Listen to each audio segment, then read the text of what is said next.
Coming up, a Sad Styles production. Get into it!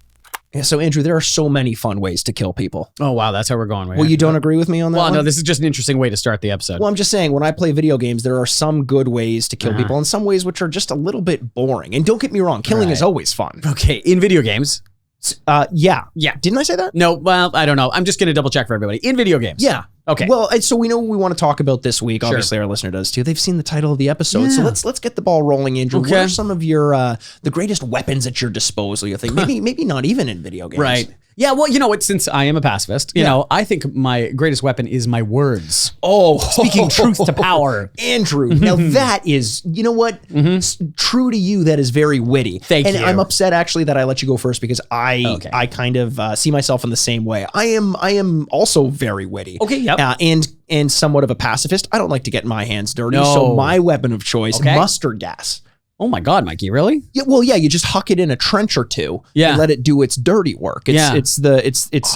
Holy smokes. Yeah, it's genius. I think it's also not allowed by the Geneva Convention. Yeah, I'm not an enormous fan because here's the problem. When you play by those rules, the enemy knows what you're going to do. Right, yes. Like, yes. I want to throw glass shards in their eyes and sand in their mouth. Oh, wow. Okay. Why can't I do that? Sand in their mouth, like, open up, sand. Oh, you've seen me fight before. Yes, Mikey, the war criminal Aaronworth. Yes, of course. Yeah. Absolutely. Well, I told you I was a bad boy, Andrew. Well, if that is off your list, I can't wait to see what's actually on your list. Well, you're going to find out, and so will all of our listeners as we count down the top 10 greatest video game weapons of all time this week on the Retrograde Podcast.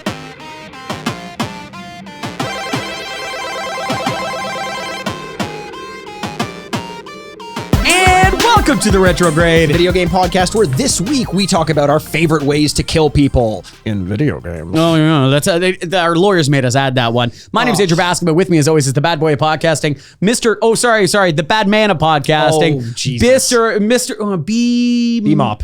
B-Mop? Oh, B-Mop. No, bad boy of... Yeah, B-Mop. B-Mop, yes. The B-Mop of podcasting. Mikey Aaronworth. Yeah, that's good. We'll work on that. Don't worry. This is only take one. You know, I got to be honest with you, Andrew. I don't like B-Mop. You don't like B-Mop? I like Bebop. I like being the bad boy of podcasting, not the bad man of podcasting. I'm not gonna lie, bad man of podcasting makes you sound like you've done something absolutely horrible. And given some of the things that people accuse me of saying on this podcast, I'm not saying whether I said them or not. Real Frank Underwood of you. Look, my Frank. Yeah, I wish I had a ring. I'd clap a couple times on the table. A bad man is like somebody very innocent going like, bad man. Yeah. And you're like, oh no, what did I do? Oh God. Man. Has anyone ever done that to you? Pointed at me and said bad man? Yeah. No. It feels awful. Somebody has done that to you? A few times. A few times. You've never had that happen to you? No. Ever? No. No little kid has ever looked at you in public and tugged on their parents' pinky and said, bad man. Yeah, no, I've never. This happened multiple times to you? What did you do? Steal from like the Salvation Army bucket or?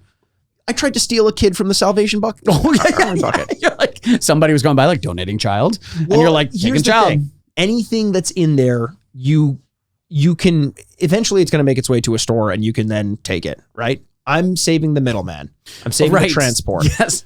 They should be thanking you. They should be thanking me. In this economy? It didn't have a kid in there. Right. But I figured there was a little fucking brat. Yeah. Huck him in the bin. Yeah. So all anyone sees is me bringing him out. Right. And then he fucking goes and tells on me like, right. Man. He was just fighting with his parent. Right. Yeah. So can I ask for what purpose you were stealing this child? And please keep this as bright as possible. No, you cannot. Okay. And that's probably for the best. Same lawyer who told me I had to say in video games told me that I had to say you're not allowed to ask that question. So we'll retire B-Mop at the end of this podcast because I'm going to say it definitely one more time. And then we'll go back to Bebop. We will. That's right. I am Bebop, Mikey Aaronworth. You are Andrew Baskin. We are your two favorite video game journalists that you've never heard of. And this week we're going to be counting down, as we've mentioned 3 times now, our top 10 best gaming weapons of all time.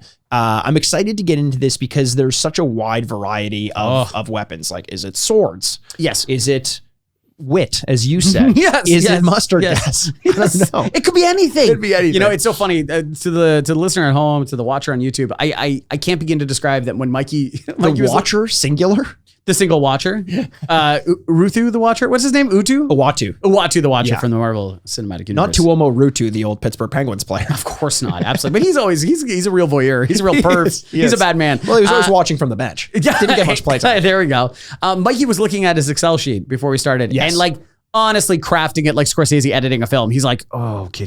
If I take out what's 14? I'm like, it's only the top 10. He goes, no, this matters. And I'm like, why? I can't begin to describe how much thought has gone into this. So we're going to talk about it's a top 10 best, but also our favorite weapons in video games. Yeah, I think they're informed somewhat subjectively, and we'll get into the list and kind of our thinking behind why each of the or what kind of the determining factor behind a lot of our selections on the list. But before we do that, Andrew, I want to ask you. Yeah. You've been playing some games lately. Yes, I've been playing video games. You've been, I know you've been kind of on a journey of discovery through the Far Cry cinematic universe.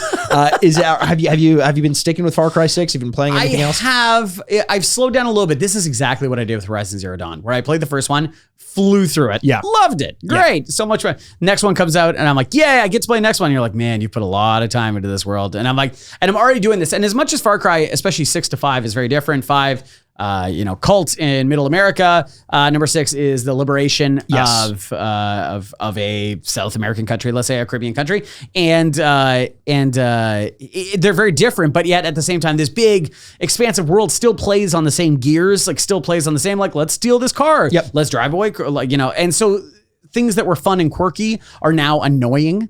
Like they're like, oh yeah, this is legitimately, I'm not making this up. This is legitimately a mission. A pelican ate something. And so we got to chase after this pelican to get the thing that thing ate. Okay. So it's an excuse. Was it a baby?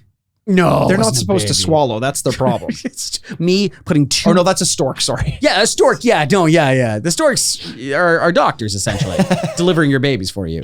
And I'm chasing after this pelican because it's essentially a way to teach you about your wingsuit. Okay. So to like glide and kind of follow after it. Except it's not a great system, and so I'm having real trouble chasing after this pelican. Okay.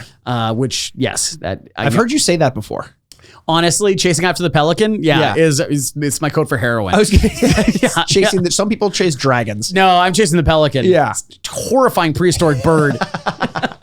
Well, dinosaurs, birds. So yeah, it's slowing me down a little bit on that one, but I am still having fun. I pick it up, play kind of 2 missions. It's just the thing is the breadth of the amount of missions in this is just staggering. Like I feel like every time I'm like, oh, I've made progress. It's been 4 hours, and you've done 0.2% of the game, and you're like, what the fuck? I seriously don't know that I could play 2 open world games in a row. Yeah. That's too much for me. I already struggle with open world games and the plethora of choices that you have, and typically the longer play times that you have.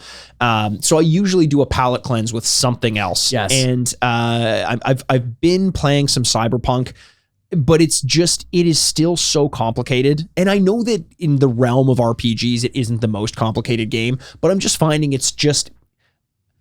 if I have an hour to sit down, I don't want to spend an hour reminding myself of the mechanics and looking through the menus and stuff like that. So I wanted to try something a little bit different, and I did. I picked up this game. It's on Game Pass called Unpacking. Have you heard of it? No. It is what I've heard people refer to this genre as soothecore. Oh, have you heard about that? No. Is this like an ASMR thing? Or? No, not quite, but it's like the type of game like Power Wash Simulator that is just very calming. Goat Simulator. Goats. Well, that's a wildly different one. That's. Aren't you just a goat? No. Well, you are, but you such simple needs: eat grass, maybe a can, shoot yourself off a cannon. Is that a part of the game? Yeah, Goat Simulator is a much different game than actually being a real goat. Now I want to play Goat Simulator. It's more like Totally Reliable Delivery Service, but as a goat. Is it? Yeah. Oh, that's exciting. It is less exciting than you seem to be right now. I'm so sorry. Soothecore? Yeah. So the whole premise is that you're unpacking someone's belongings. You play through their life over a span of like decades. Oh. So every time that this person who you don't see moves, you unpack their stuff into their new living situation. Oh. So it starts off the year is 1994. You just see a room. It's not like you're not moving a player character. It's like point and click almost. Okay. You click on a box, something comes out of the box. It could be a soccer ball. You look around the room, you look for a place to position it. You can kind of move it around and put it in the right place. There's a book. Okay, well now you got to start to determine like, okay, what am I going to use as my bookshelf? Okay, here's the book. You just unpack all of this person's belongings and organize it as aesthetically as you can. I like this. And as you're doing it, you start to see certain items that will make a recurrence. So the first move, as an example, is into this, it's a kid's life for sure. There's a journal that follows you. So you usually see like a little bit of information there. There's like a bunch of stuffed animals. And you line them all up on your bed. You're like, this is cute. The next move 10 years later is clearly your move into a university dorm. Yeah. You finish all your unpacking and you realize, oh shit, there's only 2 stuffed animals. There used to be more. So it's kind of the purging of childhood belongings, the knowledge of how this character has grown, and you learn about them through their belongings and what kind of comes Cute. up. Very sweet idea. You must move in with somebody, or that like a pregnancy photo you put on the fridge. Exactly. Oh my God. That's so much better. I was just totally afraid it was like something dark and he dies or something like that. I mean, like a Doki Doki Literature Club or something like that. Maybe it does. Who knows? I haven't gotten that far into it. Oh no, I want to talk to this guy. It's okay. People love you. So far I'm really liking it. Again, I'm just finding the more I realize that I'm not a AAA game fan for the most part. Right. You know, I do like my AAA games, but few and far between. I love these indie games.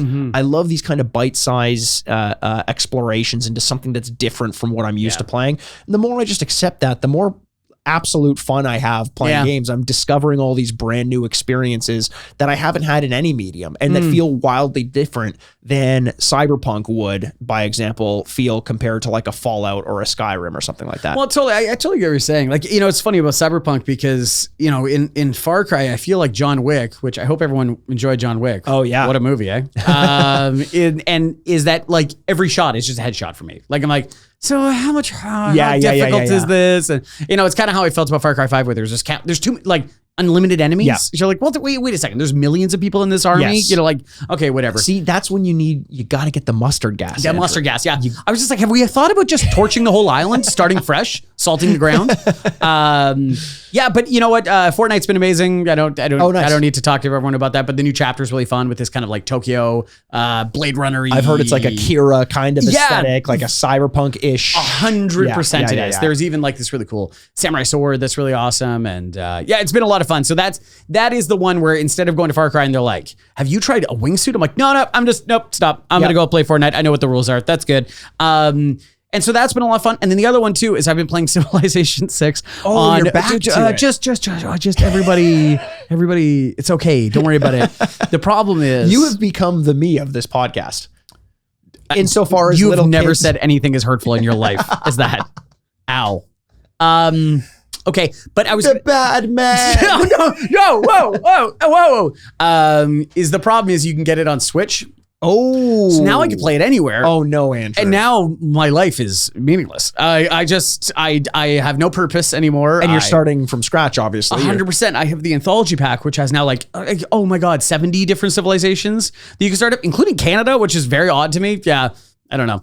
And who's the leader of Canada? You know, funny enough, Pierre Elliott Trudeau. I'm glad you. It's Justin Trudeau. Everyone's really upset about it. Is that they choose their leaders very interesting because it's not usually the founding one of any country. It's usually one that has done something that is like remarkable to Louis Riel. Yeah, it's Louis Riel. Wow, this is some good Canadian history. It's William actually Wilfrid Laurier. Oh, Wilfrid Laurier. Okay, and so I was like, that makes sense. Okay, cool. Kind of unites up in Lower Canada, think all that kind of stuff. And I was like, that makes sense. It's like Roosevelt in the States, not George Washington. I also think they get a couple generations away from removing any like truly problematic things. It's like George Washington's special perk is slavery. And you're like, oh no. Actually, you know what though? You get a unique location at each place, right? Okay. And so like in America, you get a unique like a building or something? Yeah, okay. Kind of like an area, like in these things, it's like encampments and like settlements and like things like that. And so there's a thing that can give you a perk to either tourism or Percocet? Yeah, you get to crush them up and then sort them. Pop to Molly, now I'm sweating. Chase that pelican. And so like in America, it's the it's like, I don't know, F-14s or something like that, because that was a creation for them. And then the location is Hollywood, like a film studio, which because they invented film studio kind of the way it is now, right? And you're like, oh, that's cool. And so you see a bunch of them, like Babylon, you could do the Hanging Gardens. Oh, that's really fun. And then Canada, it's I'm so curious. It's a hockey rink. I was gonna say that as like it, but I wasn't joking. I was honestly gonna guess it because I'm like, what else are they gonna give us? Yep, it's a hockey rink. A Tim Hortons. We could build, yeah. Oh god, we could build a hockey rink, and I was like, okay, well. Yeah, they're like farm, mining. Let's build that hockey rink over there. So is it just like a cultural epicenter? It's like a cultural epicenter. It's like tourism and like also amenities, which is a big part of like each city. You need to have things that people want to live for. Otherwise, they're like, what am I doing here? Oh, man. Preach to the choir, Andrew. Yeah. I've been looking. So things to live for? Yeah, I really wanted a kid, Andrew. Oh, no, you can't steal one. You gotta either adopt or create one, okay? But why don't I let someone else do that for me? Unless you make one of them your ward and hope for their untimely, maybe circus accident. Yes. Yeah, Andrew. There you go. That brings me to my next favorite weapon, by the way, is chloroform for their parents. Yes. Is Joe Chill. Oh, wow. I hope everyone picked up what we were doing there. All right. Mikey, do you want to talk about your top 10 favorite weapons? I would love to talk about our top 10 favorite weapons, Andrew. And no, chloroform is not on the list. No. Wait, let me check. Is it? Do you have it there? It's not there. No, okay, that's unfortunate. I would love to, Andrew. So basically, before we get into our top 10 greatest video game weapons of all time, thank you. Why don't you tell me a little bit about what informed your decisions for putting items on this list? Great question. Because it's not we're not doing the most powerful objective weapons. No. Yeah. No, we're not. And also we're not doing the most iconic. Right. Because then it would be like, well, there'd be a list and I'd be speaking about some things that don't have any personal attachment to me. Sure. And I think we've tried to do that, especially when the podcast began, 15 years ago. And that we would talk about things that like maybe we weren't passionate about, but we knew people wanted to listen to. Yeah. I think it's a lot more important that we talk about the things that mean something to us. Sure. So I tried to think of, first of all, what off the top, when I think of a video game weapon, what do I think of? Okay. And so I wrote down a bunch of those and I went, okay, that's what I think about, that's what I think about, that's what I think about. And then from there, I thought about what are games I really love? Yes. And then I started thinking of the most iconic weapon from those games or the thing that felt the best. Yeah. And it's so funny where even some of the games that I really loved, like I'm going to spoiler, Red Dead is not on mine. Okay, no. So Red Dead's not on mine because there wasn't a singular gun or weapon that I was like, oh, that's the one. If you chose the lasso, I would be like, oh, that makes a lot of sense. Lasso was going to be the one. Yeah. The repeater, I thought, but whatever. I don't know. There's so many of them. Yeah. So I didn't think like there's anything specific. It has to be something that stands out as being unique. And when you think of that game is like, oh yeah, 100. I can't. Or when you pick it up, you're like, fuck yeah, here we go. 100%. What about you? No, that's basically to a T what my thinking was as well. Speaking of tea, I drank and this is just so everyone knows how cultured I am. I drank a green tea before, even actually during the recording of this. Wow. If anyone saw my mug, I actually kept the little label of it facing the camera, so they'd be like, "Is that a fucking green tea?" And it is. I hope we'll get sponsored by them. If you're gonna do this, shilling out like that, green tea. Well, what does it say there? Stash? No, that's just under my nose. Oh yeah. It changed when you drank it. Yes. It was blank. It said stash. My stash I drank mine and it went ugly. And I'm like, what the fuck? Oh no, like, God, tea. And I'm like, I'd beat the shit out of that tea. My favorite weapon, my fist when I punch tea. Mr. T. Oh, I wonder actually. Yeah, if I picked a dumb thing like my fists in Fight Night round 3. Yeah, my favorite weapon is the controller I pick up. No, get out of here. Whatever. Mikey, do you want to start? I would love to start, Andrew. My number 10 pick is a pick from a game series that is kind of back in the zeitgeist. It had a recent remake, and I think one of the reasons why the game initially did well is because the conceit of the game is that you were not a warrior and you just had to use the tools at your disposal to complete to survive in this world that you were dropped in. And you were an engineer. So your weapon was something that was good at cutting, but wasn't necessarily a rifle of any kind. It was the iconic plasma cutter from Dead Space. Nice. Just such a fantastic idea for a gun in a game where headshots, as we had come to know them, being like the ultimate. A headshot is what kills an animal. Absolutely. An animal, or sorry, a child. An enemy... Oh my God, you were so close there too with the lawyer's advice of going like, say animal every time. Don't say human. Well, say alien. Say whatever. Why do you keep saying child? Right. Illegal aliens. Yes. No. Those are humans. But you're my lawyer. I'm your lawyer? I thought you were. Oh boy. Uh-oh. Just play one on a podcast. The plasma cutter, just A, how it felt, and B, what it did. How it's not like you determine the orientation of horizontal to vertical. That's so cool. To shoot off the limbs and shoot off. Yeah. To shoot out, cut off with your shots. Absolutely. And I just found that anxiety induced feeling of like, I'm going to take a shot, but like, do I aim vertical? Do I aim horizontal? The powerful feeling of dismembering another illegal alien. Sorry. God damn it, Jesus Christ. Human being, your best friend. Dismembering your whoa. I'm gonna take a wild assumption I am your best friend. So like, whoa, that's really insulting. Well, also so nice, but also insulting. Okay, give me your leg. Yeah. Well, honestly, Okay, fine. Take it. No, so the plasma cutter being it, I think, for a game that isn't one of my favorite games of all time, I have a healthy appreciation for it, but I wanted to show it some love because I thought the creativity of introducing that or of including that weapon not only spoke to the creativity of like, you're not a warrior, cutting instead of headshots, and the fun and tactile nature of the plasma cutter. All around, just a fantastic, very fun weapon to play around with. See, there you go. That's a really good one because it's not only fun to play, but it is incredibly creative in the way that they've set it out. So that's a really good choice. And that's number 10? That's number 10. Man, I've got an exciting list coming up. I've got a good list. Okay, so my number 10 is going to be actually very different than yours because it's a game that I really wanted to pick. And then I was like, okay, which one am I going to choose? I'm going to choose something from Fortnite. Okay. Because, and the problem is, I considered picking something from Overwatch, but ultimately didn't. See, I had trouble doing Overwatch. We got to talk about that because every gun is unique to the person. Yep. So you're essentially picking a character. Yes. And that makes it a little bit different. Whereas something like Fortnite, you're picking up, and there are now hundreds of guns in Fortnite, depending on what is vaulted or not. And there's two guns sitting right across the room from you. Bang and bang. Jack Johnson, Tom O'Leary. Lance and Bangs. Lance and Bangs. What's the other one? Bean or something Lance like that? Bean. Lance Bean. And the other guy. Yeah, the other guy. Yeah, we're talking Contra. Yeah, we're talking about Contra. Yeah. So I wanted to choose something. And so inherently you go Fortnite. Well, what's the most iconic thing? The pickaxe.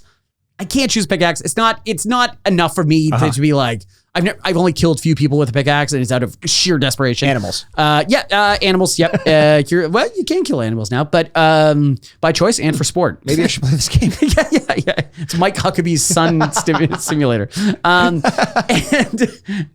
But the other one too is your pickaxe always changes. You could change it. There's thousands of things you could choose from. Yeah, a candy cane, Thor's hammer, all this kind of stuff. So it's no longer similar among them. So I wanted to choose the gun, just my favorite gun of Fortnite. It's called a DMR. It's kind of like a marksman rifle. It is by far my favorite gun in the thing. And so it is a sniper rifle, and instead of like the strong sniper rifle, which is like shoot and like and you gotta wait and you're like reloading, you're like this one you can fire off a bunch of shots, and it's just less of a focus. And this is the one where I do very well in. So it's more of like a repeater or something like that. Kind of closer to that, yeah. Like it's automatic, but it's a hell of a gun. So the DMR for me. In those kind of battle royale games, or in any game where you can have a variety of weapons, are you pistol, snipe? You can only pick one because I know you've said you like snipers and shotguns. But if you can only pick one, you got pistols, rifles, sniper rifles, assault rifles, and then like explosives. So I always, in this one, just to be safe, I always choose an AR. I always choose an assault rifle. Oh, okay. Something automatic and something medium length. Yeah. And also with Fortnite right now, they've messed around with stuff where there's some kind of like 3-shot bursts, and there's ones that get you into first person. Yep. With like a red eye focus kind of thing, or red dot focus. And so I just choose one that doesn't change my focus at all, that I can just pick up really quickly and shoot. Nice. But it's so funny. We don't talk about Fortnite here, so I'm going to take 2 seconons to explain exactly my loadout. I'll tell you exactly what I do. Ooh, excited. I know, right? Okay, so the first one will be, I can't believe we're talking about this. So the first one is an AR. You get 5 slots, right? For health, for everything. You can only 5 spots, right? Okay. And so it's always an AR, a shotgun, or a mini, like an Uzi or something like that. Yeah. And then sniper rifle, then shields, then health. And you can automatically slot it like that. So when you pick it up, it goes into that slot. Cool. Oh, cool. And then you can also do whatever you want. Like if you don't want, you want to have 5 guns, you can have 5 guns. But if you pick it up, it knows that's where you like it. That's where I always have That's it. amazing. Yes. That is a great design choice. It is a great design choice. Yeah. When I found out like they have all these tips in between games, like while you're waiting to load, and I was like, I could do that. And I'm like, oh, that saves me so much time. That's fantastic. Yeah. I do love that. Yeah. I'm like a carbine type. I love a carbine. Like those are always like my favorite weapons. Yeah. Or like a repeater, like a rifle, not an assault rifle. Yeah. But just kind of like maybe a semi-automatic or something like that. Those guns in games, for some reason, I find very, very satisfying. I know we're going to talk about like probably honorable mentions in a second, but you brought up Overwatch. Yeah. And since it's not on your list and it's not on my list. Yes. Can I ask you what your choice was? It was going to be Anna's sniper rifle for right. sure. There's something so satisfying about that, and such a great gaming conceit where if you shoot your friends, you heal them. If you shoot the enemy, you damage them. I love that so much. What would yours be? Soldiers? It's like a gun advocate's like dream. Like I shot my friend. It helped them. They won the lottery. Like, yeah. It would have been soldiers just because it's closer to what I use. And like, I just think the missile and the gun and his ult is like the greatest like through line of three things that they can do. So yeah, obviously I would have chosen that. Reapers, Hellfire shotguns I love as well because I've been playing some more DPS when I do get on there. But I'm jealous hearing you talk about Fortnite and even Civilization, where you just have these games you can go back to. Because at this point, I'm so far removed from Overwatch that now when I try to go back and play, I'm just not liking it as much. Right. And it was like something I wanted to shake. I wanted to shake the habit so much. And now that I'm so far removed from it, I don't have that game where I'm just like, I've got 30 minutes to kill. Let me just play something. It's not, Overwatch isn't doing it for me. Can I excuse me if I'm being a little crude here, if I'm being a little baughty. Oh. But it feels very similar to like, you're like watching pornography and you're like, hey, this is great. And then you finish watching the pornography, like, what is this bullshit? Yeah. Why did I waste my time with this horseshit? It is very much like that. When I do spend half an hour with it, I was like, did I get anything out of that? You got a sweet tattoo. Got a sweet tattoo. I love that tattoo. I know. I do. I got it. Anna's aiming reticle on my arm. So I'm going to go with my number 9. Okay. I think this might be on your list, and as the rules of these lists go, if there's something on the list, we save our conversation for it until it shows up higher on the next person's list. Yes. It's Good use of higher. What's that? Good use of higher. Oh, thank you. Remember that was a long discussion forever? Yeah. Yes. On these lists, is lower or higher better? Yes. It's lower on the list, but it's a higher. Okay. Yes. It's a higher on the list. Yes. This was the era of gaming where multiplayer was really coming to the forefront. Okay. One of the earlier days, not the earliest, but still among the earlier days of competitive multiplayer gaming.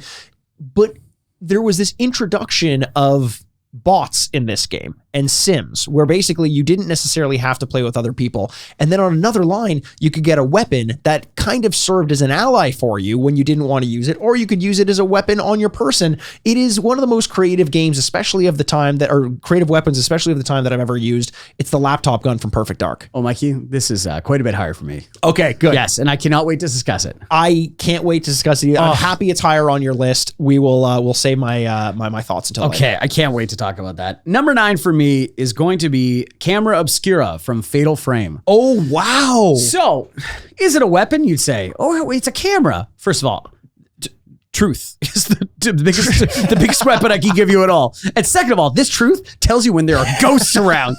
It's a weapon, man. Put this in the wrong hands. Oh, no. God, get out of here. It's absolutely a weapon, and that is great. I love that pick. I will also say this is just a cheap plug for the podcast that you are currently listening to, and please subscribe. But is that we very early on in this podcast, in one of the first retro graves, which is our exploration of scary games, played Fatal Frame. Yes. And it is one of my singularly most memorable experiences recording this podcast. It was, you had such a good time doing it. Right? I had such a great time. It was so much fun. Yeah. We were laughing so hard while no one embarrassed themselves.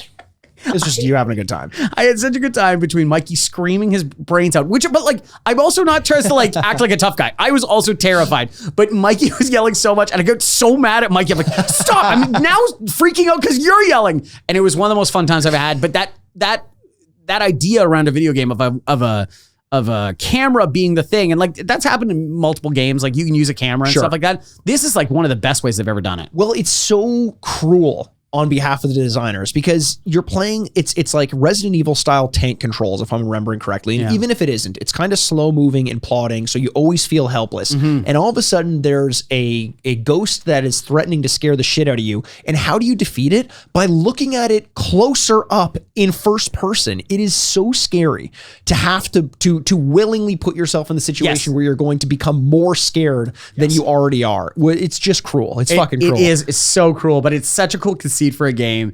And it achieves exactly what you want. It scares the absolute hell out of you, but you can also feel really cool when you get it right. So yes. I think it's just such a cool weapon. So that's going to be number 9 for me. That's great. I love that one.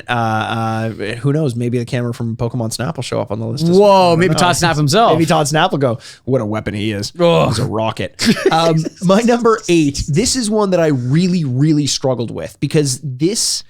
And I'm going to say that this selection is a representation of the swath of weapons available in this franchise. It's one that I think speaks to the creativity as well as the humor of this franchise, even though it's not necessarily the most fun weapon to use in it. It's Mr. Zircon from the Ratchet and Clank franchise. That I could have chosen 100 different weapons, almost literally, from this franchise that I really love playing with. Some of them that I was considering was the suck cannon from Ratchet and Clank 1 for obvious reasons.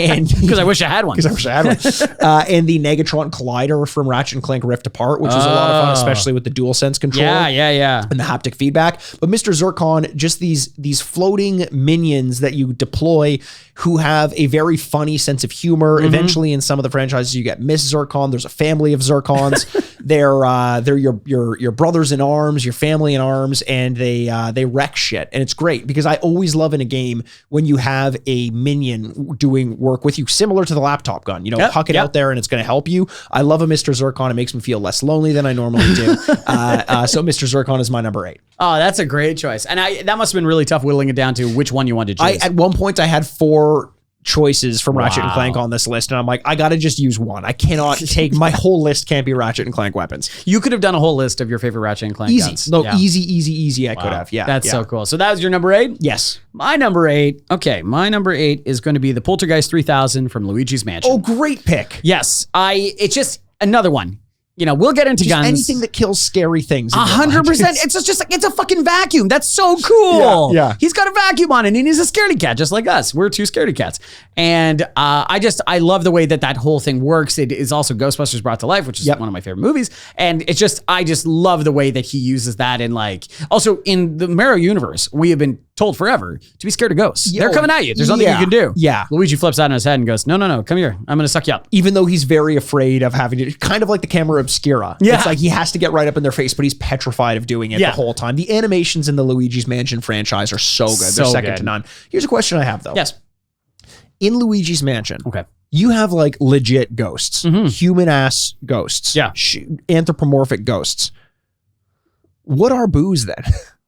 It's a great question. I'm glad you asked this question. I think you're getting a little too close to the truth. I'm gonna Men in Black you right now. What the fuck is that all about? Yeah. So they're like, okay, we're gonna be talking more about Mario coming up soon. I'm not gonna say too much just in case. Whatever. Keep your ears to the ground next month is all I'll say. Yeah, it's kind of an important month for Mario. Let's go, baby. So sorry, I just played a drop from the new Mario movie. Chris Pratt. Hello, it's me, Mario. Let's go. Let's go. Oh man, our friend Riley Little was like, you know what? Chris Pratt as Mario is good. I'm like, okay, we need to get him back into the third seat and here go. Explain. We need to get him back and practice some of these weapons on him. That just feels like the counter thing where it's easy to shit on Chris Pratt right now, which I will gladly do and happily. Sure. We have not seen the movie yet. How in the world are you defending anything yet? That's my only thing. But true. But then how are you? From the little I've heard, I am ready to judge. I am the internet.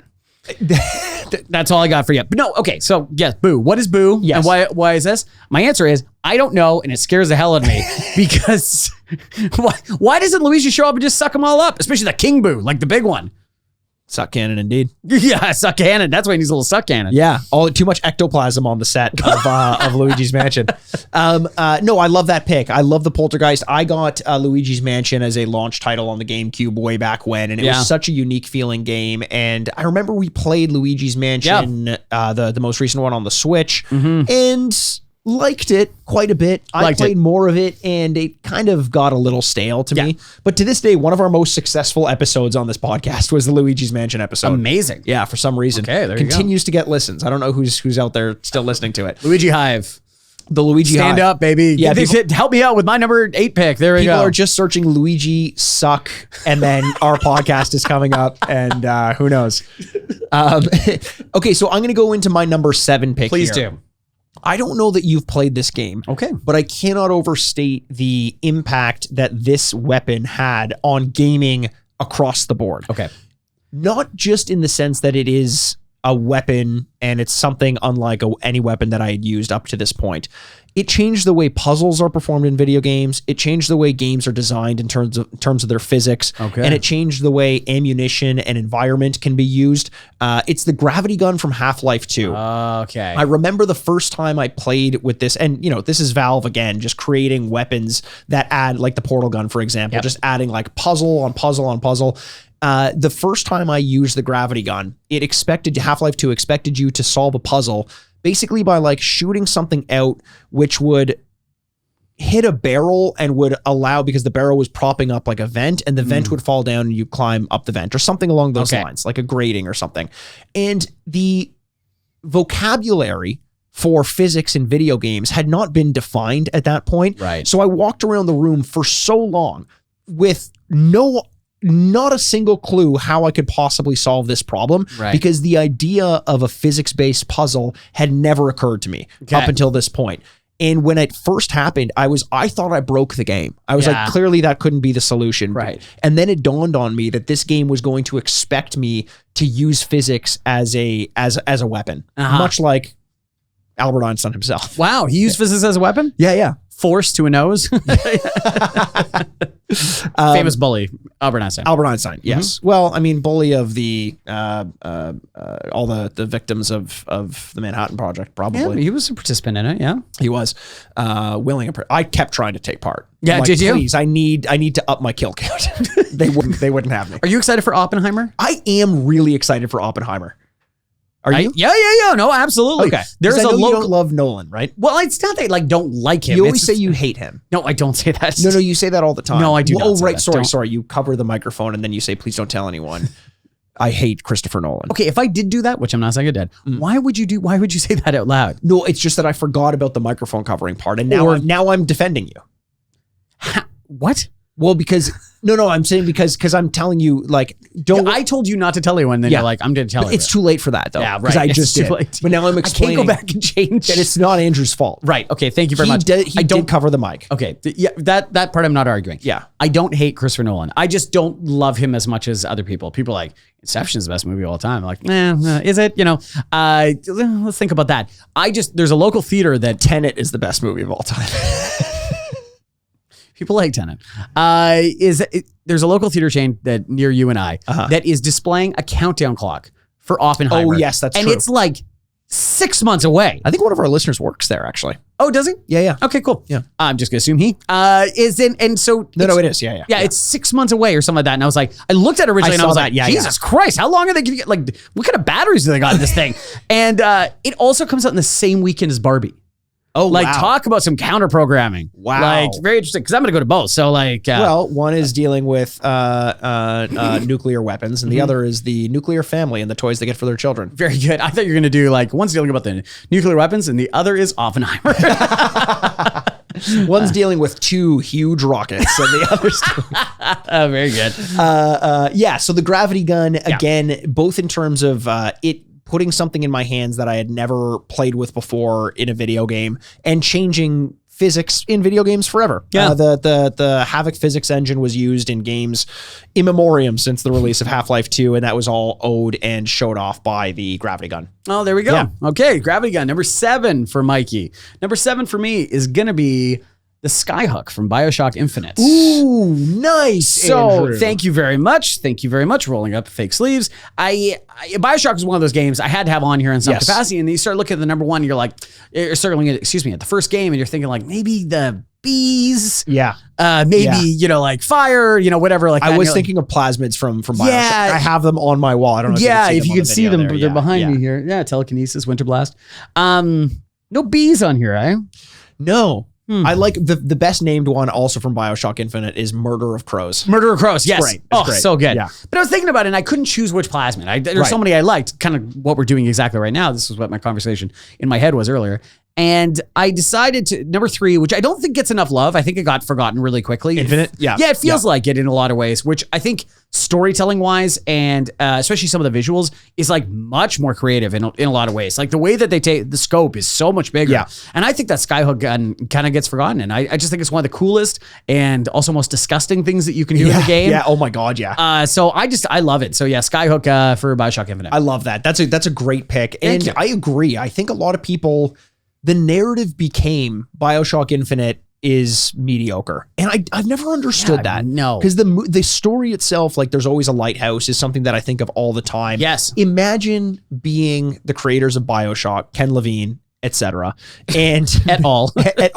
And having the "would you kindly" line. Yes. And being told you gotta top it somehow. I don't know if they topped it, but there's always a lighthouse and there's always a girl is something that I do think of all the time in game design and in storytelling in general. Absolutely. It's fantastic. I do. I don't know. I don't think we're ruining anything. We'll just keep it super generic, but like, also these games came out like 15 years ago, so deal with it. But is that with the "would you kindly" at the end of number 1, it's kind of like a magician taking like your tablecloth and going like, whoa, and everything stays on the table and you're like, whoa, that's crazy. Yeah. And then number 3 comes along and then they take the carpet underneath the table and go, whoa, and you're like that. And you're like, whoa. And you're still standing. You're still standing. Like, how is that possible? It takes every convention you've ever believed or assumed to be true and flips it on its head. Yeah. And so therefore video games are kind of always changed because of it. Yes. Because you always, the idea of like an unreliable narrator is a kind of a new introduction. And it's a really cool way to tell video games. Yep. So yeah, I just always told, I was trying to tell my player 1, because I'm trying to talk her into Last of Us 2. I'm like, we can't wait a year and a half. We have to play this game 100%. together. Even if I just play and we just... just watch me play. You watch me play. Do not break eye contact. I'll be able to tell. Watch the first 3 hours of the game with me, please. Yes,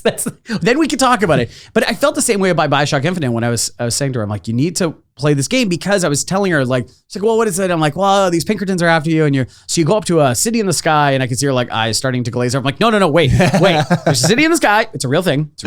And it's like a cult. And she's like, oh, okay. And I said, and then you walk by a barbershop quartet, and it's like the 20s, and they're singing God Only Knows by the Beach Boys. And you start doing that thing where you're like, it's not the point of the scene. You don't focus on them. Yeah. You're kind of walking by, and you're like, wait, it's scene dressing. What? Like, and it's just one of those things that I love about video games or even movies, when things are not like they seem. Yes. And you're like, oh, that's the best feeling. It's funny you bring that story up, because I literally told that story to someone 2 days ago. Really? Yeah, of that specific scene. Way. It meant, it was great. Great game. Skyhook is a great representation of everything that game represents and the innovations that it brought about. So I'm glad that that's on the list. It's not on mine, but I really like that one. Awesome. Okay, great. My list, this is number 6. This is kind of a boring one. Okay. But I think it also represents the freedom that this game allowed, and the weird voyeurism of being dropped in a game with a seemingly lived-in world, an open world, which to this point has now aged quite a bit. But I remember this weird, sick feeling of like, I shouldn't be doing this, when I would get perched up on a building somewhere in Grand Theft Auto 3 with a sniper rifle. Oh, wow. This weird vision into the lives of other people. Like, again, open world sandbox game. This was the first one that we had. So whenever I would be in like a parking structure and aim a sniper rifle at like a cop or a civilian or something like that, I felt gross inside. It felt like I was killing a human being in a way, because you were watching these humans live their lives, and you were dressing completely oblivious to you there. Exactly. Yes. And it's like non-willful participants, not comic booky in the way that like some games would be in like a Carmageddon or something, where you could run over innocent civilians, or even a Grand Theft Auto 1 and 2, where they're just kind of there. The weird realism of it was just a very visceral feeling, and the fact that a video game was able to, for the first time in my life at that point, give me the sense that there were real lived-in human beings in it, seeing them through the scope of a sniper rifle and wondering like, do I have this in me today? Was a very strange feeling. That's amazing. I think that's a great one, because the other one too is, it's kind of like similar to like Usual Suspects or the first scene of Jack Reacher, where he's just through the scope is watching people. Oh, yeah. Kind of choosing which one he's going to do. You later find out, whatever. It doesn't matter. I'm not going to ruin Jack Reacher 1 for everyone. But read the books, I guess. Lee Child.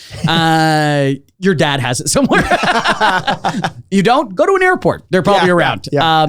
But is it especially in Grand Theft Auto 3, it felt like the first time ever that these people were independently living some kind of life that had nothing to do with you. When you shut the game off, they were still doing their thing. 100%. Yeah, that person was skipping and the cop was walking down the block and all that kind of thing. So yeah, that's a really good choice. I didn't even think about that. Which is crazy because when we went back to play Grand Theft Auto 3, it was barren. It was empty. So yeah, 3 and Vice City. Vice City. Which that Vice City supposedly is the next location for the Grand Theft games? Yes, a modern cool. Like Miami kind of thing, which I'm happy I'm very excited about that. When we get it 4 years from now. Yeah, and then 20 years after that will be the next one. Yes. Because they'll still be making money off this one. Yeah, of course. Okay, so that was your number 6? That was my number 6. My number 6 is going to be and I'm going to mispronounce this, so just go with me here. The Drapnir Spear from God of War Ragnarok. Oh, great pick. There are so many good weapon choices from God of War. Yeah. Obviously, Blades of Chaos, been there for a long time. The Leviathan axe, which really for a large part of that game, you're like, fuck, this is the best because it's chunky. Yes. And when you get it, it shakes back into your arm. Yes. You feel strong while you're doing it, right? Then that spear comes along and it's a little bit more, I don't want to say dainty because that's not the right word. Agile. Thank you very much. And there's nothing more powerful than hurling these things like Sandy Koufax and then tapping it on the ground and like some huge 30-foot monster's like, that hurts. It is the best. I absolutely loved it. It opens up the game in a tremendous way. And I think it shows the diversity of the game in the best way possible. Yeah. About like, he can be a brute, but he can also do other stuff too. And I think this is like one of the biggest highlights of it. Yeah, I agree. One of the reasons I struggled with God of War 2018 is because the Blades of Chaos are so iconic for Kratos, and the forced utilization of the Leviathan axe instead, I was like, this is blasphemous. I'm like, for you never played the original God of Wars, right? No, not the original ones, no. So as a God of War fan, I'm like, what am I even doing here if I don't have the Blades of Chaos? But that Leviathan axe grows on you so much so to the fact that in God of War Ragnarok, I didn't even want to use the Blades of Chaos. I loved using the Leviathan axe. And then with like 5-6 hours left in the game, maybe 8 hours or so, you get the Drapnir Spear and it kicks so much ass. It's so cool. The premise being you can hurl a bunch of them and then basically like call them back into your hand because you have these rings. It like keeps populating new spears in your hand. Yeah. And then when you impale them into something, you can just explode them and they take another chunk of health off of the enemy. It's so cool. So cool. It's also cool that like you could, a lot of our lists are the ingenuity and the creativity of some of these weapons, which is really cool. In this one, you are Kratos, who is a very one-note character. And I think what we've really liked about Ragnarok is it kind of shows different degrees of him, which is cool. And the weapons do the exact same thing. Instead of this like blind rage getting in someone's face, it does something a little different. And it really shows how, how it kind of like reflects the game in a really good way and the storytelling in a really good way. So that's why it always stood out to me. So I love the Drapnir Spear. I love it. And spears in games, like you talk about favorite weapon types, the spear is my favorite weapon type in any game that you can play. And and it may have some representation later on this list. Well, you know what doesn't have representation on my list, but I think it's a good time to shout out? Swords? Oh shit, yeah, swords. Right? Fuck. I don't know if I have swords either. Okay, fuck. Okay, yeah, okay, whatever. Yeah, swords too. But I was gonna say all the Final Fantasy fans are screaming right now. 100%. Oh, of Halo. The Buster Sword. Where's the Buster Sword? Cloud is the greatest. Where's the Buster Sword? It's so big. And do you hear that? That's how you sound. That's how you sound. That's how you sound. I'm not even making fun of you. No, I'm just that's saying, how you sound. We recorded you earlier. That's how you sound. Imitation is the sincerest form of flattery. I'm flattering you right now. Are you feeling flattered? Buster Sword. Oh, no. The other one I was going to say is a bow and arrow. I love bow and arrows in games. Yeah. And it's not on my list. And it's my favorite thing. The only one I might have added was Last of Us bow and arrow when you're sneaking around. And then somebody's like, huh? Like, there is it's not on my list, so I'll bring it up. But the bow and arrow from Gears of War 3, I think, or 2, which has like an exploding tip on it. Yes. And you get a headshot and just the visceral explosion with the active reload is such a satisfying feeling. I love that weapon so much, but it's not on my list. Oh, there we go. So there we go. So we're getting some, I like the way of doing this actually, instead of just at the end going like, here's a bunch of things I didn't list. Like, no, it's organically. Now we can talk a little bit about some of the fantastic. more so number 5 for you? Number 5 for me. This one I don't know, especially in this game, I think a lot of people would pick other weapons to choose, but one of the most fun experiences I've ever had in a game was it came on the N64, and it was one of the first times I played a game that introduced several franchises into one. Cool. And I'm not talking Mario Kart because that was another one that did it. I'm talking about Smash Bros. Because the ability to play, Mario Kart would still kind of keep things in the family with like Mario and video games, but like the fact that you have Pikachu and Link and Mario and all these other Donkey Kong characters that you could play with in Smash Bros. But then as an item, they include Pokeballs. Yes. In a game to this point, I had never been able to in any video game pick up a Pokeball and throw it and have it and have a Pokemon come out. Not even in the Pokemon games. This was the first experience I ever had getting able to pick one up, throw it, and have a reaction. The Pokeball from Super Smash Bros. Is my number 5. Phenomenal. I wanted to put Pokeball on here and I couldn't figure out how to do it. Oh yeah, that's so good. Yeah. Oh, fuck. Okay, that's really good. So, yeah, that's a really good, also organic way of like mentioning Pokeballs because you do use them as a weapon. Yeah, 100%. You huck them at someo's head and then a Charizard comes out and starts blowing shit up. It's great. I do love that like a 9-year-old child's like, here you go. It throws a ball and you're like, oh my God. You're like, you're like fucking Solid Snake and you're like, no, okay. And then a fucking dragon comes out. And you're like, oh man, Metal Gear? That is such a good choice. All right, my number 5 is going to be actually very similar. That's funny that we're doing this. This is my favorite weapon.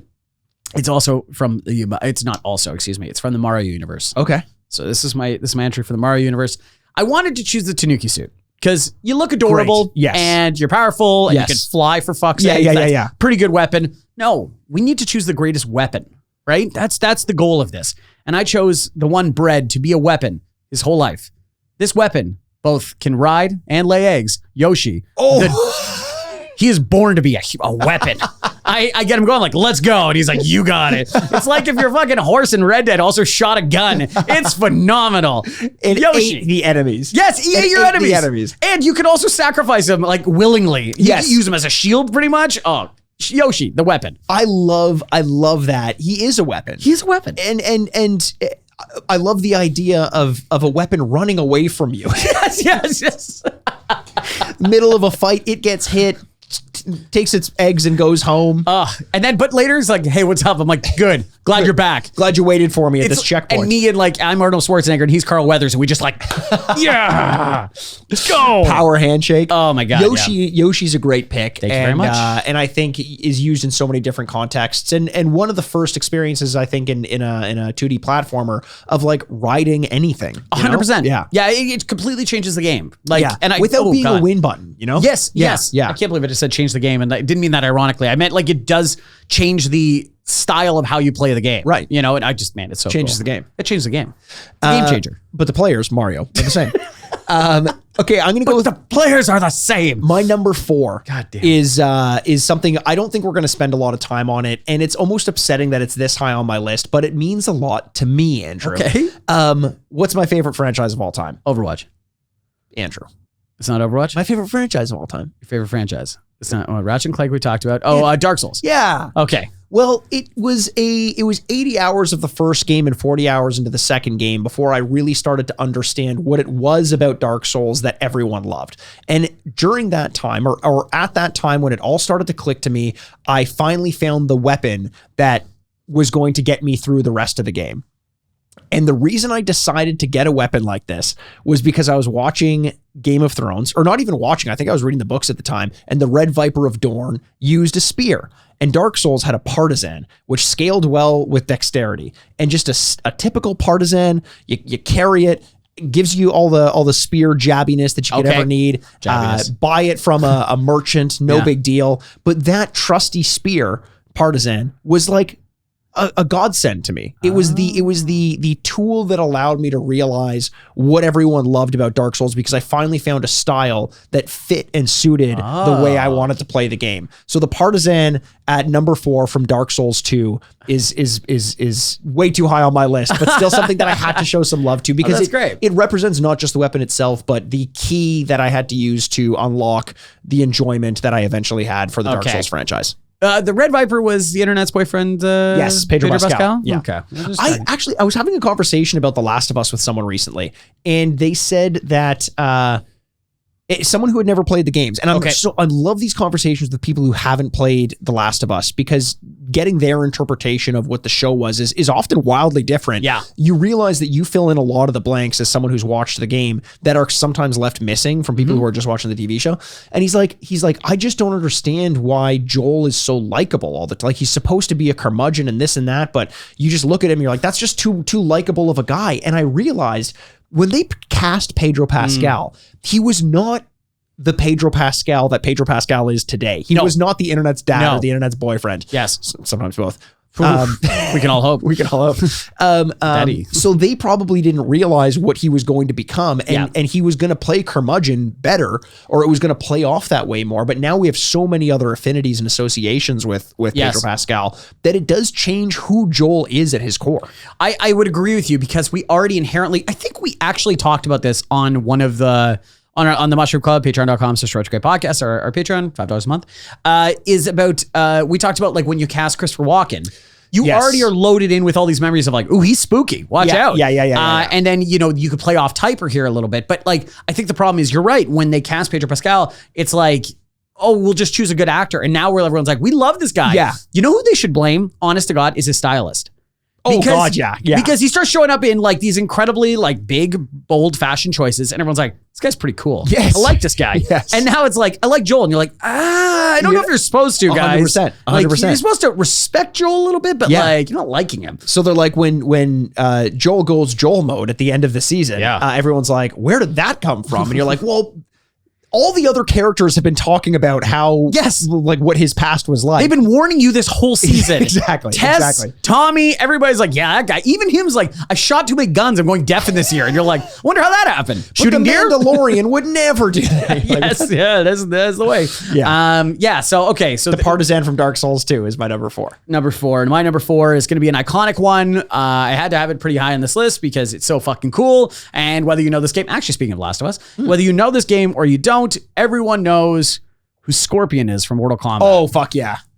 And get over here is just a, just commonplace expression that you could have whatever. There are movies, there are whatever. The spear from Scorpion's hands when he rips somebody and brings them across the screen. Love that. When that game first must come out midway, really had something on their hands where like, oh my God, you can do that. It's got to be one of the coolest feelings in the world. So I just think it kind of almost transcends video games in a lot of ways, because it's just now a pop culture statement, and to the point that even we just watched Last of Us and Ellie's so excited to go play Mortal Kombat. Yes. It's funny. I'm sure we have listeners who are too young to have played Mortal Kombat when Mortal Kombat first came out. Sure. But at the time that it came out, the first time you saw Scorpion go get over here out loud and bring the other player character up close to him, that was game changing. Oh, to borrow a term. Yeah. This is top 10 weapons of video games. Game changer. Game changer. It is impossible to overstate how cool that was as a moment. And clearly, because it's now echoed through the history of game development, Scorpion's spear continues to show up in all the modern Mortal Kombat games. Scorpion himself continues to show up. Just a standard sprite with a yellow garb. Like, the reason Scorpion's still there is because of that spear. Yeah, it's so true. And I also want to say, just now that we're talking about it, that first movie when the spear it opens up and it's kind of like got a mouth to it. That was weird as hell. No, thank you. That is not canonical in my books at all. No, it was like a snake almost. Yeah, like he kind of like opened up like a Venus flytrap, like 3 parts. No thanks. We don't need that. I'm good with it just being a dagger or something like that. It's a dagger with a rope. Fishing line. Yeah, it's got like barbs on it, so it just makes you stick. Yes, exactly. I'm totally okay with this. When he's not lighting people on fire, he's catching and roasting bass. Okay, can I? There's Red Dead 2 coming back again. Can I say that? Are we giving him too much? He breathes fire. He's got a spear. His head is a skull. What is going on here? Is this too much? If you counterpoint, if you breathed fire, wouldn't your head only be a skull? It's very interesting. This is kind of like a, what the hell is it called? The Ghost Rider kind of situation? Yeah. I totally get that. But it's like if they're going to say like his shoes are also knives. And you're like, okay, I guess, like, whatever. Tap dance with me. Oh my God, he's better than Fred Astaire. Yeah. So there you go. Number 4 for me is going to be Scorpion Spear from Mortal Kombat. Singing in the rain. It's just putting out his fire. It's like, no, my one weakness. Get me over there. Yeah. By the way, speaking of singing in the rain, not going to get into it now. Incredible movie. Sure. Overrated. No, I'm kidding. I'm joking. There's a scene of it replicated in the show I just watched called Paul T. Goldman. Have you heard about? Yeah, Paul T. Goldman's good. Have you seen it? Yep. Let's talk about that off air because that is a fucking wild show. It's a real wild. Required viewing in my opinion. Jason Wallner made it and directed it. Yes. I'm a huge fan of his. If you liked The Rehearsal, I think you'll like this. It's truly a bizarre story. It made me feel viscerally uncomfortable while watching it. I felt gross and I loved every moment. Okay, we'll talk about that for sure. Yeah. Your number 3? My number 3 is the M6D pistol from, is it the M6D or M5D? M6D pistol.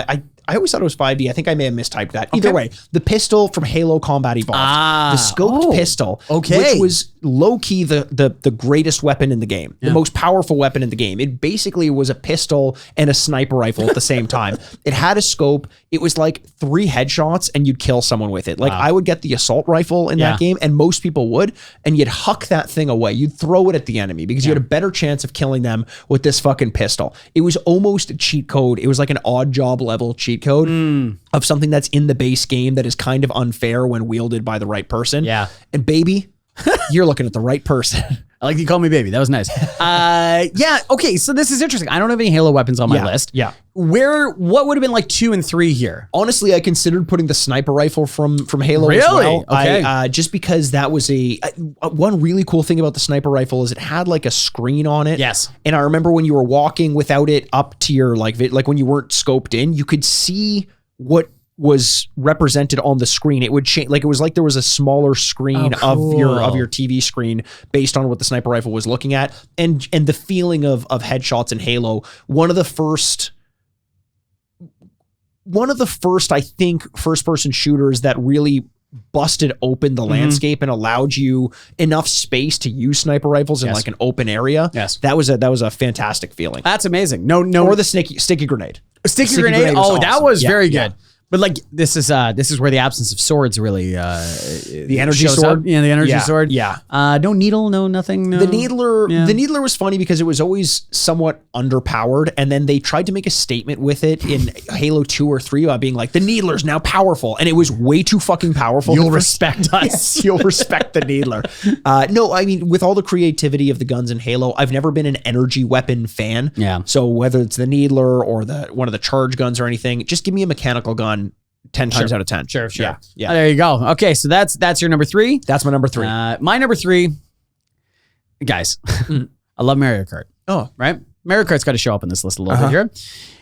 And you think, oh God, what is Andrew going to choose? A blue shell? Don't, Andrew. Please don't. Mikey, I would not. Even though you're wearing a blue shirt. But I would not, because that's a cheat code. Yes. And like that's for the high class of society. The people that have blue shells to throw at everybody. I honestly have never even been able to use a blue shell. Why is that? Well, because I'm always in first place. God, I was just waiting for that one. Yeah. I am not going to do that. I think the most powerful weapon in this whole game, the humble and lowly single banana. And I'm being 100% serious. There is nothing more embarrassing and hurtful than you being in first and going like, I'm going to hold on to this one single banana. And then you kind of work your way back, look backwards and drop it right in front of somebody as they burn out. And you're like, I can do no wrong. It is the ultimate flex. It is. It's like killing someone with slappers and GoldenEye. Exactly. It's like you just stunt on someone. Yeah. It's so different than Fortnite, like the pickaxe, like, you know what? I don't need this gun. And just like start smacking them a little bit. Yeah. They're so good. It's only second to not multiple bananas. Fuck that. That's multiple. No. One single green shell. You shoot backwards directly at somebody. I think underrated is the item box, the fake item box. Oh. Because when you get someone with that, it's it's almost impossible when you're playing with people who know the level and know where things are. But if there's just a cluster of items and you make it unavoidable, you can use it as though it's a banana, or you can use it as like you just try to drop it exactly in where an item is and hide it in there. Yeah. Oh, I love that. Absolutely. That one's good too, because then you feel like the smartest person in the world. Which, again, I usually do. It's like Spycraft. It is. It's like Spy Kids. Yes, it's like Spy Kids. Who are just 3D. Pulling on their dad's pinky saying bad man. Bad man. And these are Spy Kids. Yeah. Like Antonio Banderas now has to look at you and be like, you're the bad man? Yeah. And you're like, oh no, Puss in Boots is going to attack me. Oh no. Call off Shark Boy and Lava Girl. And Uncle Machete. Oh my God. In Spy Kids. Wait, Danny Trejo's in those movies? Yes. Oh wow. And his name is Uncle Machete. Oh, he plays Machete in those movies? Yeah, I'm not even kidding. Oh, wow. And it's a Robert Rodriguez movie, Spy Kids. Oh, there you go. Yeah. So Uncle Machete. What a career Robert Rodriguez has had. career. Wow. What a career. Okay, so that is my number 3. Mikey, let's get on to your number 2. By the way, I love the confidence in choosing the banana over one of the others. That's a great pick. I appreciate that. My number 2 is something much more on the nose. A part of my body I would not have if I were to swing these things around too often. It's the Blades of Chaos from God of War. You thought nunchucks were dangerous. I am severing all of my arteries in one fell swoop with this one. No, the Blades of Chaos, just as an iconic weapon, they serve their purpose throughout the entire original God of War games, and still serve their purpose in the new ones, God of War 2018 and Ragnarok. I don't think they play nearly as well. I think the range just doesn't feel as good as they feel in the original games. But from a creativity standpoint and a visual standpoint, man, working those Blades of Chaos for the first time that you ever played the original God of War was unlike any weapon I've ever seen in a game. And I don't know if I've ever felt something that since then has felt so cool and has looked so cool as wielding the Blades of Chaos. Shout out to Kratos. 2 weapons from the God of War franchise. Wow. Look at us. Yeah. We've changed. All right, my number 2. We can talk about the laptop gun now. Oh, fuck yeah. I love the laptop gun. Yeah. Not only do I love Perfect Dark, and I always will. Joanna Dark. Is it? You're right. It's the ingenuity of it. First of all, I like the look of it. Yeah. I like that it transforms. That's really cool. The noise it makes when it shoots is really great. Yes. And then also it could just set up as a turret. A turret. Yeah. That's phenomenal. It was so cool. We've told the story on the podcast before. You and I used to have sleepovers, and we would set like the hardest. Yeah, like I guess last week. Yeah, I guess last week he's used to. Yeah, we would set up in Complex and have the hardest bots, and we would just run around, grab as many of the laptop guns and ammunition as we could, post up in one area where they couldn't get to, because in Perfect Dark, as opposed to GoldenEye, there was like an upper level of one of the ramp areas in Complex. We would huck the laptop guns, and we would just sit there and like eat cookies in real life and watch as the bots would get mowed down. Life didn't get much better than that, man. Honestly, one of my greatest memories in the world. It was like so 2 good. liters of like Orange Crush and pizza bites, and you're like, fuck yeah. And then next we're gonna play WCW versus NWO or something like that. What a time, man. What a life. Did it just burn out all of our dopamine receptors, and that's why things suck right now? Yeah, probably. Yeah. Our generation's real fucked. Yes. Yeah, like no, we think ours is fucked. Next ones. Yeah. Yeah, we're doing a really bad job. So that was number 2. Before we move on from number 2, Perfect Dark, GoldenEye, those sorts of like rare first person shooters. There are tons of weapons in there. I considered putting the RCP-90 on there, or even the original PP, like the silenced PP7, just that great sound. Yeah. Any other games from those or weapons from those games that you considered making? Mikey, I think you're just gonna have to wait till number 1. Oh, wow. Yep. Never mind, baby. No, way to set me up, baby. Shit. Okay. Well, then why don't you go into your number 1? I'll do my number 1 then. The number 1 is going to be the RCP-90 from GoldenEye. Yeah. It is. And you know why? It was the first thing I wrote down, and I just went, when I think of a video game gun, and I think about that cheat code of like, fuck yeah, yes, watch out. You go from the person that's kind of like running around and watching to the person that's going after people. Like, RCP-90 just felt like the most powerful gun in the world. Now, and sounded like it too. Oh God, it's just the way it ramps up. It just, I think about it with paintball mode, and just by the end, it looks like a fucking, what's his name? Splatter artist. Oh, Sidney Pollock. Jackson Pollock. Sidney Pollock's an actor. Is Jackson Pollock. Thank you very much. It just looks like just everything. You've covered everything. And you're like, man, I'm lighting people up. Now, is it even the best gun in the game? I don't know. Doesn't matter. It's how I feel when I hold it. Oh my God, is this what it's like to be a gun owner? When I feel so powerful. I feel like I'm holding God's penis. Like, all I want to say is get rid of background checks. Yeah, like give me my RCP-90. I'm mad now. So RCP-90. Do you think the RCP-90 has like a lasting appeal in popular culture, or is that just an us thing? I bet you it's just a GoldenEye us thing. Because the look of it's really cool. The orange and the gray and the black and stuff. You're right. It doesn't have this iconic thing. I don't want to say anything because you still have your number 1 pick, and then we can kind of talk about a few ones that we've left out there. There are a few really iconic guns where you talk about, you're like, that's a gun. Here we go. That's a weapon. Excuse me. Yeah. The RCP-90 isn't at that top of the list, and I'm not sure why, to be perfectly honest, because like I said, when I thought of this list, that's where it went to. It was on my initial list. Okay, there you go. And then I thought about all the other, like, the silenced PP7. I was almost like kind of like your banana pick from Mario Kart. I'm like, don't overthink it. That weapon was fucking awesome. Like a silenced weapon, the sound, going through facility with that fucking hell, just the best. Unreal.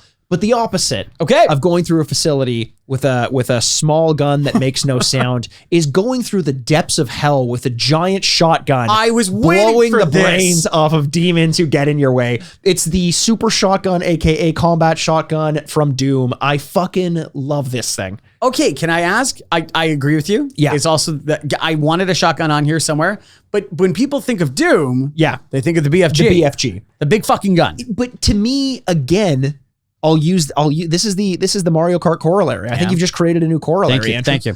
Don't overthink it. Don't go for the flashy thing. No. I want the connoisseur's choice. And that connoisseur is the giant ass shotgun that you have. Well, I completely agree with you in the way that you spend most of the game with the shotgun. Yes. And so therefore you have a connection with it. Sure. You know what's funny? We didn't talk about what's it called? Handsome Jack and what the hell's that game called? Jesus Christ. I'm so sorry. I put you on Borderlands. Thank you very much. I put you on the spot there. But that's a game where you do. By the way, my name is Mikey. Oh yeah, sorry. Ugly Mikey, Handsome Jack. Yeah, I'm so sorry about that. Shit, you got me again. Stash Mikey. Is that in that game you do create a loyalty with certain brands and things like that. So you do have like a real connection to these guns. Yes. With this one, you carry around the shotgun most of the game. So you're kind of like, well, that's the one that you spend the time with. Whereas the BFG you get for these, like, it's kind of like saying like the star is your favorite thing in Mario. Yeah. You know what I mean? Like, well, yeah, when I get it, sure. But that's not the thing that kept me going through that game. No, you have a sentimental attachment to it. 100%. And again, similar to GoldenEye, you start off with the PP7 and it almost doesn't get better than that. I mean, it gets different and it gets more powerful, but it doesn't get better necessarily. And that's the same with this shotgun. Or life. Oh, doesn't get better. It gets different. Definitely gets different. Yeah. It also gets much worse. Yeah. Oh, did we say that? It makes me want to, speaking of shotguns, Kurt Cobain myself. Oh my God, Jesus Christ. How they nailed the visceral feeling and the sound and the power of it in such an early game. It is rare to have a weapon that feels as powerful as the shotgun does, and they did so with such limited resources at their disposal. Yeah. Just fucking amazing. Yeah, I completely agree with you. And you're like, I think we should have brought this up more, but it's the noise. And then also, especially in Doom, it's what that gun does to the enemy. Yes. Where they're kind of like half or 3/4 diagonally shot off, and they're like, oh God, but it feels powerful in your hand, It's great. And I wasn't sure if you were going to have the shotgun on there, but it did. You want to go over some I would love to recap our list here a little bit. So we could do honorable mentions as well. But it's also that only one overlap. I'm very proud of us. Yeah, seriously. Yeah, that is impressive. Good job by us. I'll start. So number 10, the plasma cutter from Dead Space, the laptop gun from Perfect Dark, Mr. Zircon from Ratchet and Clank, first appearance in Future Tools of Destruction, but also a staple of the franchise. Gravity gun from Half-Life 2, the sniper rifle from GTA 3, the Pokeball from Smash Bros, the Partisan from Dark Souls 2, Andrew's favorite pick on my list. Yep. The M60 pistol from Halo 1, Combat Evolved, Blades of Chaos from not God of War pre-2018. Okay. And the Doom shotgun, super shotgun, aka combat shotgun. All right, mine's gonna be the number 10, the DMR from Fortnite. Number 9, Camera Oscura from Fatal Frame. Number 8, the Poltergeist 3000 from Luigi's Mansion. Number 7, the Skyhook from BioShock Infinite. Number 6, the Drop Near Spear. I thought you meant from the LA Lakers. Oh, the Skyhook? Yeah. Well, it is the most devastating weapon in all of basketball. No one can guard it. He's 7'4". It's amazing. Number 6, the Drop Near Spear from God of War Ragnarok. Number 5, Yoshi himself. Number 4, Scorpion Spear from Mortal Kombat. Number 3, the single humble banana. And from Mario Kart. And number 2, the laptop gun for Perfect Dark. And number 1, the RCP-90 from GoldenEye. I love it. It's a great list, Andrew. Thank you very much. I like your list as well. Oh, thanks. Do you like mine? I don't know, like, you're like, oh shit, I like his list better than mine. No. But you know what? I was very jealous. Cover the mic for a sec. Okay. What do you, honestly, do you? Yeah, I like mine more. You know, I will say I'm jealous of this Smash Bros one. That was really good. That one's fuck, that's a very I'm good jealous of the banana pick. Thank you very much. Thank you very much. So what was the Do you want to shake hands? Sure. Okay. Just close your eyes for a sec. Close my eyes? Yeah, and then I'll walk over to you. What's that? Are you okay? Is there a cat in the room? Yep. Okay, here, shake hands. Okay. Oh God, it's so wet. It's wetter than usual. Are you okay? I spat in it. Oh, okay, great. Why did you spit in your hands? Well, it was a handshake. You can't have a dry handshake. It's like sex. Yeah. Too bad I had cut my hand open because I thought we're like blood brothers or something like that, and all your saliva got in there. It's disgusting. Mikey, you have like a top 50, so give me some, like, a couple of honorable mentions. So the Buster Sword from Final Fantasy VII was there. Okay. The suck cannon from Ratchet and Clank 1 was the shotgun from Mass Effect 2 and 3. Just because it reflected my play style really well of like getting up close and personal. It was the first RPG game where I played as like a heavy in that sense, and it was very fun for me. I mentioned the Negatron Collider from Ratchet and Clank, and I did have the RCP-90 as well. The one that wasn't on this list that should have been on one of our lists, but obviously didn't make it. The Lancer from Gears of War. That's exactly the first one I was going to mention. It's actually my number 11. Like, that was the one I actually cut to get on there. When you and I were talking, I was like, shit, I didn't realize I have 11 on my list. Yeah. The one I had to remove was the Lancer. That was the toughest one for me because it's so chunky. And as a chainsaw gun. Yeah, it's so cool. It's fucking awesome. Like, it literally developed a game around this fucking gun and how cool it is. Yeah. The other one that I really want to mention was the pipe bomb from Left 4 Dead. Oh, great. Just one of the fucking best. You're in the shit. One of your guys are down. The witch is coming after you, and you can huck a pipe bomb, and 100 zombies run after it and blow up. Very satisfying. The fucking best. The one kind of subtle one that I wanted to pick was a lead pipe from Condemned Criminal Origins. Oh, nice. Just as a representation of what good first-person shooter hand-to-hand combat can feel like, or melee combat. Yeah, how intimate that game is. You know what I mean? Yeah. It's a great one. And then one final one that I wanted to pick was the Blink from the Dishonored franchise, which isn't quite a weapon because it doesn't hurt anyone, but just the ability to like look up at a ledge and shoot yourself up, like blink yourself up there was great. I had two more. I had I'm just forgetting one now. Oh no, Andrew. Oh God. Oh boy. But I thought it was all about your mental acuity was your weapon. Yeah. Oh boy. You forget your weapon misfiring. Yeah. The cardboard box from Metal Gear Solid. I was going to be like, that's a weapon. I don't care what anyone says. The portal gun. That's what I was going to say. Oh, that's a great one. Yeah. I think that would be high up for most people, but I just, for how I've been making my list of what is a weapon, I had a tough time putting that in there. I heard you. And that was same thing with the Blink from Dishonored for me. Fair enough. And also Deathloop had a lot of, same development company. So a lot of similar sort of powers that I could have used as a weapon. I thought about incorporating more powers, but I just like the objective something as a weapon. And totally. Yeah. That's kind of like the difference between the plasmids. 100%. No, I'm absolutely with you. Man, that was a good list. That was a fantastic list. That was a lot of fun. Hey, if there's anything that we missed, the Buster Sword, the Buster Sword is my favorite. Then email us, theretrogadepodcast@gmail.com, or reach out to us on our socials. We'd love to read some of those, whatever we missed on the next list, and I will read it in your voice. Yes. Yeah. So tell us exactly how to read it. Yes. In a real Chad type. Oh boy. Okay. I don't believe it. But yeah, let us know what we missed. But that was a good list, Mikey. That was fantastic. Well, until we get to talk again, we love every single one of you, and we can't wait to talk to you soon. My name's Andrew Bascom, for the final time, it is the bad man of podcasting, Mr. B-Mop himself. Oh, yeah. Mikey Aaronworth. Thanks. You're just doing homework for me? Like double checking my word? Yeah. This is the Retrograde Podcast. Game over. Oh, yeah. Where was that coming from? Why did you do that to me? What did I do wrong? I feel like I betrayed you in some way. It's like, oh, you took all my picks. No, I didn't. No, it's friendly. It's friendly. I didn't want to give you a dry high five, Andrew. You're embarrassing me in front of the listeners. That's something I've often said. Oh, that high five was so dry. It's called a high five, not a dry five. Wow. Okay. Furnished by Sad Styles Productions. That's not comedy.